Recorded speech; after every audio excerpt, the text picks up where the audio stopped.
శివుడు రౌద్ర రూపం నుంచి మామూలు రూపంగా ఎలా మారారు?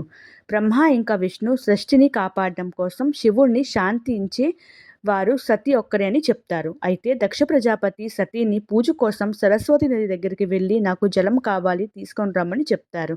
అయితే సతీదేవి వాళ్ళ సైనికులతో పాటు సరస్వతి నది దగ్గరికి జలం తీసుకోవడానికి వెళ్తారు.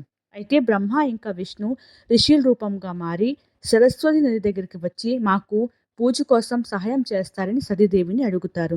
అలాగే లక్ష్మీదేవి దేవిగా మారి ఆ సైనికులతో పాటు రాజ్యానికి దక్ష ప్రజాపతి రాజ్యానికి వెళ్ళిపోతారు.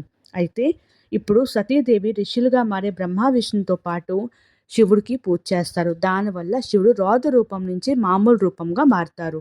అయితే ఆదిశక్తి అంటే ఎవరు? మహామృత్యుంజయ జపం ప్రాముఖ్యత ఏంటి? దాని వెనకాతలుండే కథ ఏంటి? శివుడు చంద్రుడిని కాపాడతారనేది నెక్స్ట్ వీడియోలో చూద్దాం.